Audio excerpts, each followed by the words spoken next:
देखिए differential calculus के कुछ फॉर्मूले समझ लीजिए डिफरेंशियल इक्वेशन में, ठीक है। देखिए सबसे पहले तो कार्टेशियन फॉर्म,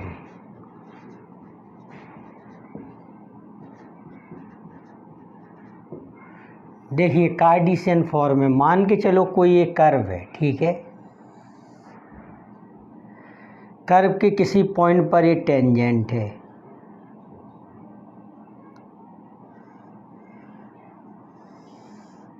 ठीक है। इतनी बात।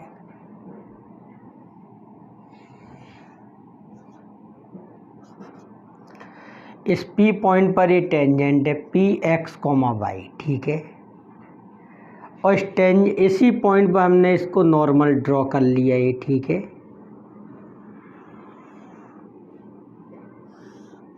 और ये क्या है भाई, ये कोई नॉर्मल है, ठीक है। इतनी बात। ये नॉर्मल है और ये क्या है, टेंजेंट है, ठीक है। P को हमने एक्स एक्सिस से मिला दिया तो ये वाला ये कहलाएगा बाई, ठीक है। और मान के चलो ये टेंजेंट एक्स एक्सिस से थीटा एंगल बना रही है, ठीक है।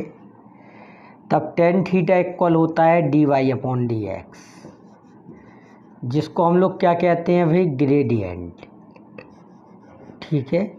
और D Y upon D X को हम लोग बाई वन से भी इसको रिप्रेजेंट करते हैं, ठीक है। इतनी बात। बाई वन इक्वल क्या होता है, D Y upon D X, ठीक है।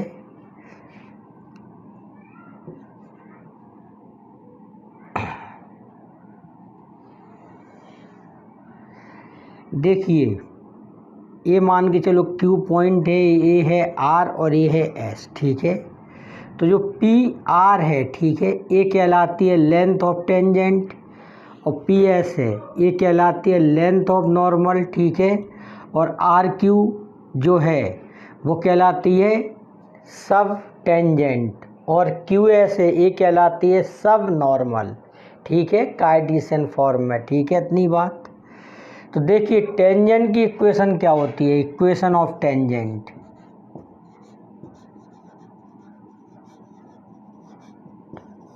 Eight P X comma Y, X comma Y point पर टेंजेंट की इक्वेशन हो जाएगी Y minus Y equal D Y upon D X का मान पॉइंट एक्स वाई पर, ठीक है। और एक्स माइनस एक्स, ठीक है, टेंजेंट की इक्वेशन हो जाएगी, ठीक है। इतनी बात।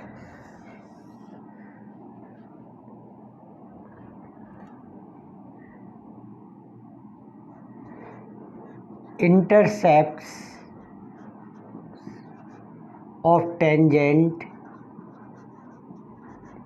इन एक्स एक्सिस, अगर एक्स एक्सिस पर इंटरसेप्ट निकालना है इसका, ठीक है, तो बाई को जीरो रख के एक्स की वैल्यू निकाल दो, ठीक है। तो ये आ जाएगा X minus by upon D Y upon D X. तो इसको लिख सकते हो X minus by D X upon D Y लिख सकते हैं आप, ठीक है। इंटरसेप्ट ऑफ टेंजेंट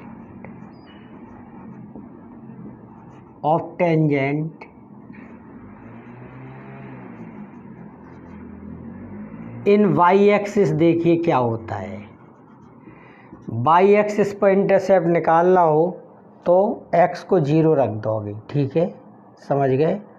और बाई की वैल्यू निकालोगे तो बाई इक्वल क्या हो जाएगा, by minus X D Y upon D x,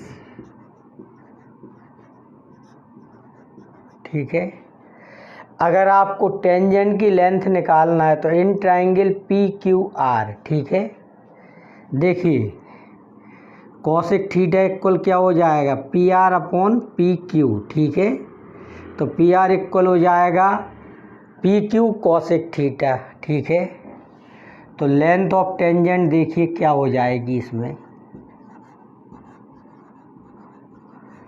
कभी कभी इन फॉर्मूले की मदद से डिफरेंशियल इक्वेशन बनती है और उसको हमें सॉल्व करना होता है, ठीक है, इसलिए इसको हम लोग सीख रहे हैं, ठीक है। लेंथ ऑफ टेंजेंट यहाँ पर है पी आर, ठीक है। इतनी बात।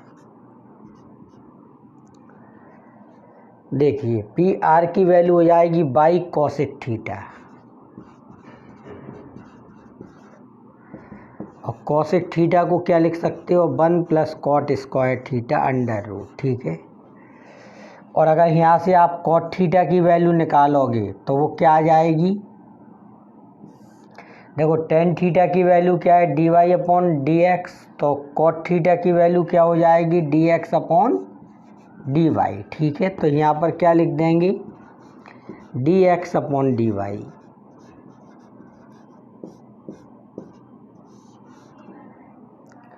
लेंथ ऑफ नॉर्मल निकालना हो, देखो लेंथ ऑफ नॉर्मल क्या होगी इसमें, वो होगी पी एस, ठीक है। इतनी बात। देखिए ये थीटा है, ये 90 है, तो ये 90 माइनस थीटा होगा, थीटा 90 90 माइनस थीटा, और थीटा तो ये क्या हो जा, ये 90 तो ये क्या हो जाएगा थीटा, देखो theta 90 90 minus theta, 90 minus theta 90, तो ये थीटा, ठीक है। अब आपको निकालना है पी एस की वैल्यू, ठीक है। तो पी एस की वैल्यू यहाँ पर हो जाएगी सेक थीटा इक्वल हो जाएगा P Q upon P S, तो बाई सेक थीटा हो जाएगी इसकी वैल्यू, ठीक है। और सेक थीटा को हम लोग क्या लिख देंगे 1 प्लस टेन स्क्वायर थीटा, ठीक है। इतनी बात।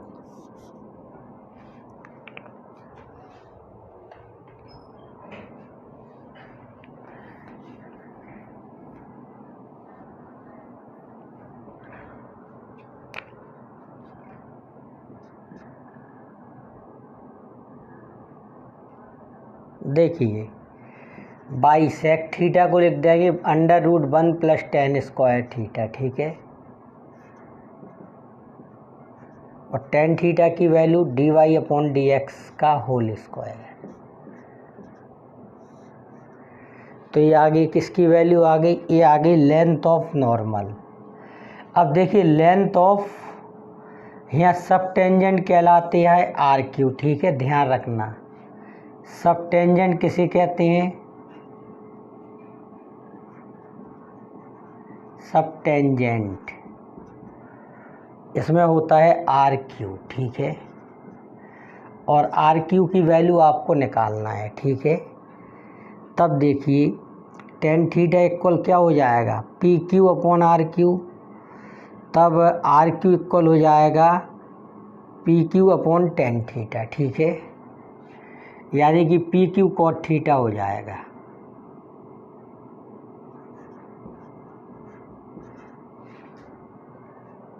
ठीक है।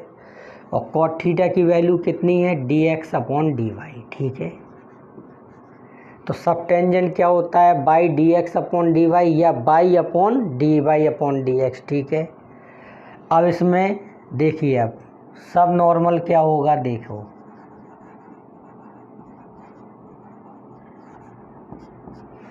सब नॉर्मल होगा इसमें क्यू एस, एस क्यू। देखिए एस क्यू कैसे निकलेगा, tan theta equal Q S upon by, तो बाई टेन थीटा हो जाएगी इसकी वैल्यू। और वाई की वैल्यू कितनी है, बाई ऐसा ही है, टेन थीटा की वैल्यू कितनी है D Y upon D X. तभी फॉर्मूले हो गए, इनको ध्यान रखना, इनका भी डिफरेंशियल इक्वेशन में इस्तेमाल होता है, ठीक है। तो एक कार्टेशियन फॉर्म के फॉर्मूले हो गए, ठीक है इतने। अब देखिए पोलर फॉर्म में क्या होता है, देखिए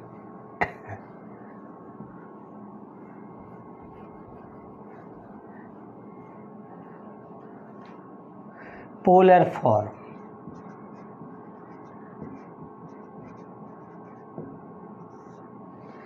पोलर फॉर्म में सबसे पहले कुछ बातों को ध्यान दीजिए कि पोलर फॉर्म होती क्या है, ठीक है। देखिए ये ओ एक्स जो होती है इनिशियल लाइन होती है, ओ एक्स इसे क्या कहते हैं इनिशियल लाइन, ठीक है। और ओ को कहते हैं पोल, ठीक है। फिर ये जो ओपी आप देख रहे हो, ओपी जिसकी लेंथ को आर मानते हैं, आर मान लिया हमने, ठीक है। इसको कहते हैं रेडियस वेक्टर, ठीक है।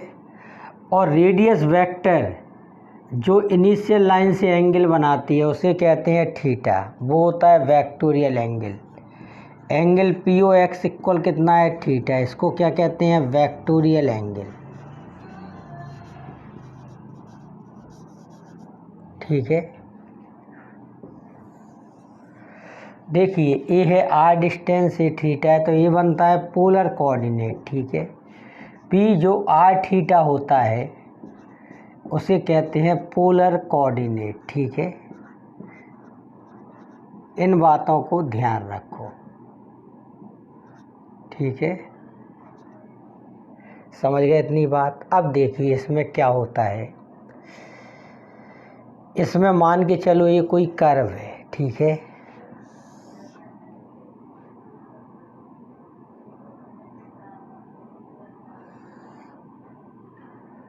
एक कोई पॉइंट है, ठीक है। इसको इससे मिला दिया, ठीक है, ओ से। एक कोई पॉइंट पी है, ठीक है। पी पर हमने एक टेंजेंट ड्रॉ कर ली, ठीक है। टेंजेंट ड्रॉ कर दी इस पर हमने इस तरह से, ठीक है। टेंजेंट और रेडियस वेक्टर के बीच जो एंगल होता है उसे क्या कहते हैं, फाई, ठीक है। ध्यान रखो, टेंजेंट और रेडियस वेक्टर के बीच जो एंगल होता है उसे क्या कहा जाता है, फाई, ठीक है। ठीक है इतनी बात। ये हमने नॉर्मल ड्रॉ कर दिया, ठीक है इसका।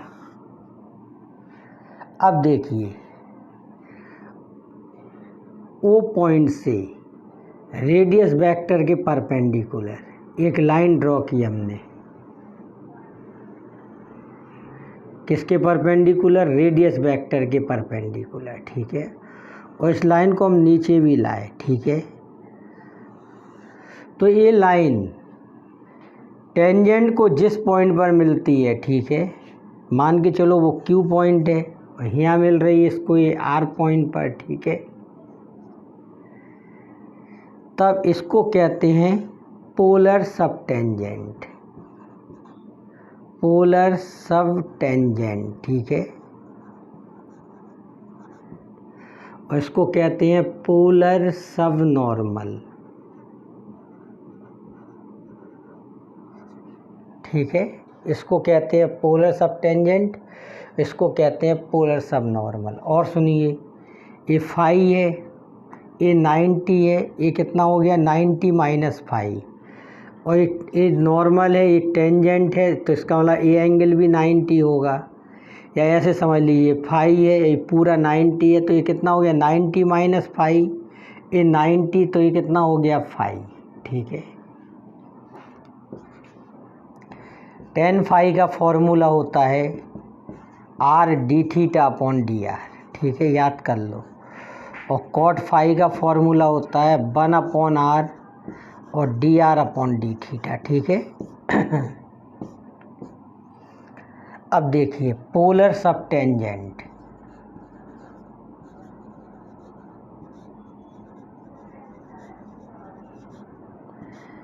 P S T, short form में क्या कहते हैं इसको, P S T. Polar sub tangent यहाँ पर क्या है, ओ क्यू, ठीक है। और टेन फाई इक्वल क्या हो गया, O Q upon R, O Q upon O P. तो ओ क्यू की वैल्यू हो जाएगी आर टेन फाई, ठीक है। और टेन फाई का फॉर्मूला क्या होता है, are D theta upon D are, यहाँ रख दीजिए, ठीक है। तो ये पोलर सब टेंजेंट आ जाएगी, ठीक है, R into R D theta upon D R. तो ये हो गया R square D theta upon D R, ठीक है इतनी बात। और polar sub normal O Q कहलाता, ओ आर कहलाता है, ठीक है, समझ गए। पोलर सब नॉर्मल क्या कहलाता है भाई, ओ आर। तो पी एस एन लिख दिया है इसको, पोलर सब नॉर्मल बराबर क्या कहलाता है, ओ आर। ठीक है, देखिए ओ आर के लिए क्या निकलेगा फॉर्मूला, कॉट फाई इक्वल क्या होता है, ओ आर अपॉन आर, तो आर कॉट फाई हो गया ये। ठीक है, आर कॉट फाई। ठीक है, और कॉट फाई की वैल्यू कितनी है, 1 upon R D R upon D theta. तो ये हो जाएगा D R upon D theta. याद कर लो, पोलर सब नॉर्मल क्या होती है, D R upon D theta. Polar sub tangent क्या होती है, R square D theta upon D R. ठीक है, समझ गए। रेडियस वेक्टर क्या होता है, आर। ठीक है, ध्यान रखना ये सब। फाई एंगल कहाँ मिलता है, रेडियस वेक्टर और टेंजेंट के बीच का एंगल क्या कहलाता है, फाई। ठीक है, रेडियस वेक्टर और टेंजेंट के बीच का एंगल होता है फाई। ठीक है, इतनी बात। देखिए क्वेश्चन है अपने सामने, फाइंड द कर्व, यानी कि कर्व की इक्वेशन फाइंड करना है, इन विच polar sub normal is of constant length. ठीक है, तो पोलर सब नॉर्मल क्या दे रखी है, कांस्टेंट लेंथ। ठीक है, देखो कैसे करेंगे, गिवन है हमें पोलर सब नॉर्मल जो है वो कांस्टेंट है। ठीक है, और पोलर सब नॉर्मल का फॉर्मूला क्या होता है, D R upon D theta. और मान लिया ए क्या है, कोई कांस्टेंट है। ठीक है, समझ गए इतनी बात। देखो कार्टेशियन फॉर्म में जो आंसर है वो एक्स और वाई के टर्म में आएगा, और पोलर में आंसर आएगा आर और थीटा के टर्म में। ठीक है, इतनी बात। डी थीटा को यहाँ लाओ, तब डी आर इक्वल क्या हो जाएगा, ए डी थीटा। ठीक है, integration D R equal A D theta plus C add कर दिया। ठीक है, डी आर का क्या हो जाएगा, R equal A D theta का इंटीग्रेशन थीटा प्लस सी। तो ये आपकी इक्वेशन आ गई। ठीक है, इतनी बात। अब देखिए इसमें क्या कहा गया है, फाइंड द कर्व, कर्व की इक्वेशन ज्ञात कीजिए, इन which the polar sub tangent is constant. ठीक है, तो गिवन है इसमें कि पोलर सब टेंजेंट जो है वो क्या है, कांस्टेंट है। पोलर सब टेंजेंट का फॉर्मूला क्या होता है, R square D theta upon D R equal क्या दे रखा है, कांस्टेंट। ठीक है, इतनी बात। तब R square D theta upon D R, एक काम करते हैं इसमें, R square D theta equal लिख देते हैं A D R, D R को इस तरफ लाते हैं, A D R upon R square equal theta. ठीक है, डी थीटा। अब इसका इंटीग्रेशन कर देते हैं और सी ऐड कर देते हैं, तो ये क्या हो जाएगा, minus A upon R equal theta plus C. इसको इस तरफ ले आओ, A upon R plus theta plus C बराबर 0। ठीक है, तो ये इक्वेशन आ गई। ठीक है, समझ गए कि आपको कर्व फाइंड करना था, ये कोई ए जो इक्वेशन है वो कर्व की इक्वेशन होगी। ठीक है, जिसका पोलर सब टेंजेंट क्या गिवन था आपको, कांस्टेंट। ठीक है, इतनी बात। इसको आप ऐसे भी लिख सकते हो। ठीक है, सॉल्व, आर का मल्टीप्लाई कर दो तो ये आंसर हो गया। ठीक है,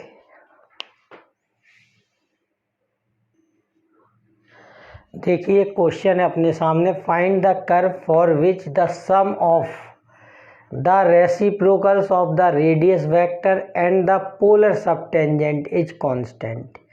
यानी कि रेडियस वेक्टर और पोलर सब टेंजेंट का जो रेसिप्रोकल है, ठीक है, उसका जो सम है वो क्या है भाई, कांस्टेंट गिवन है। ठीक है, तो सबसे पहले समझ लीजिए रेडियस वेक्टर क्या होती है, रेडियस वेक्टर होता है आर। ठीक है, और पोलर सब टेंजेंट क्या होती है, R square D theta upon D R. ठीक है, और दोनों का रेसिप्रोकल का सम, ठीक है, दोनों के रेसिप्रोकल का सम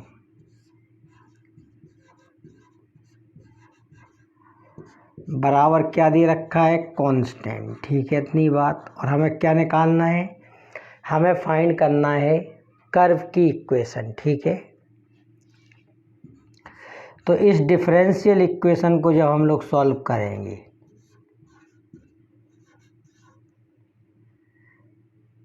तो 1/r² dr/d थीटा इक्वल क्या हो गया, a, ठीक है। इस 1/r को इस तरफ ले आओ,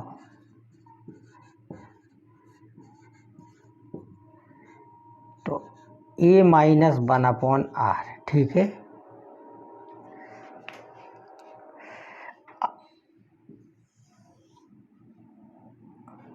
तब dr/d थीटा इक्वल आ जाएगा ये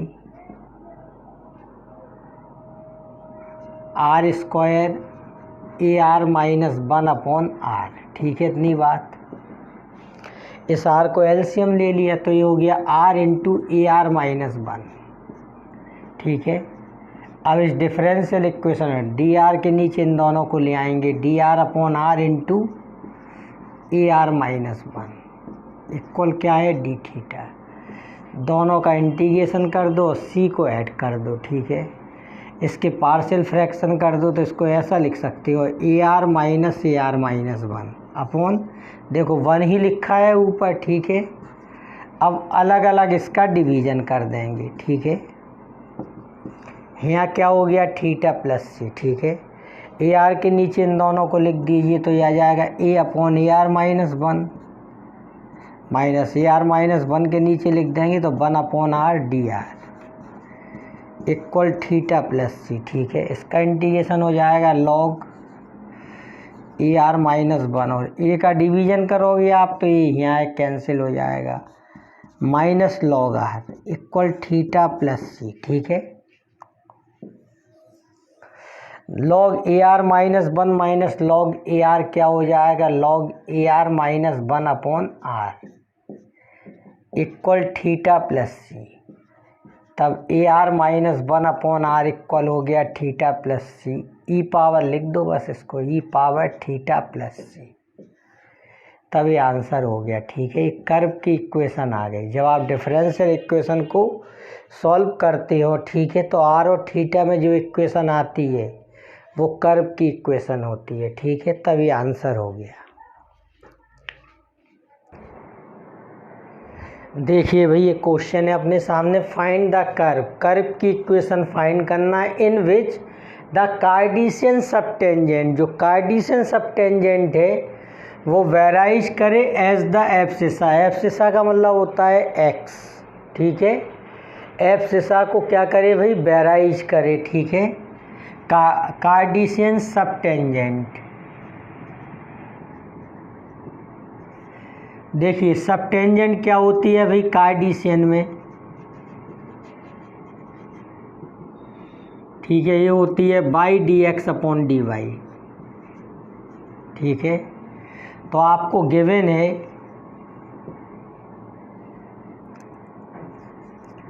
by dx/dy proportional to abscissa, ठीक है, यानी कि x। तो बाई dx/dy इक्वल हो जाएगा लैम्डा इंटू एक्स लिख सकते हैं, ठीक है। अब देखिए dx को इस तरफ ले आओ, dx के नीचे x को ले आओ, ठीक है, और dy को इस तरफ ले आओ, लैम्डा dy और अपॉन बाई। अब इसका कर दीजिए इंटीग्रेट, प्लस log c इसमें ऐड कर दिया, ठीक है। तो ये क्या हो गया, log x lambda log y plus log c, ठीक है, इतनी बात।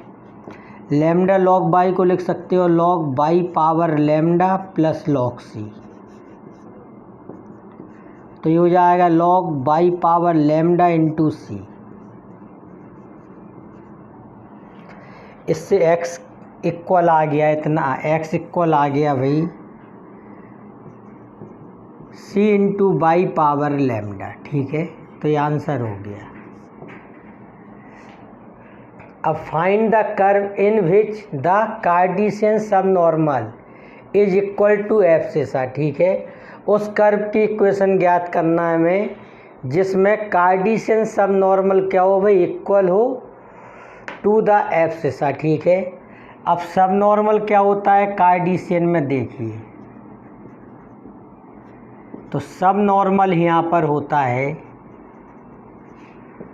By D Y upon D X. ठीक है, तो by D Y upon D X किसके इक्वल हो भाई,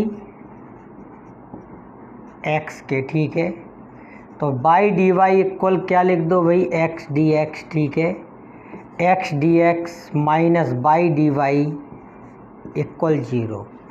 अब इसका इंटीग्रेशन कर दो, X D X minus by D Y equal constant. ठीक है, तो ये हो जाएगा X square upon 2 minus y square upon 2 equal C, या X square minus y square equal 2c आ गया। तो ये आंसर हो गया। ठीक है, ये आ गई इक्वेशन। इसमें जो नॉर्मल होगा वो एब्सिसा के क्या होगा भाई, प्रोपोर्शनल हो, बराबर होगा। ठीक है, तो इस तरह से सॉल्व हो गया। ठीक है।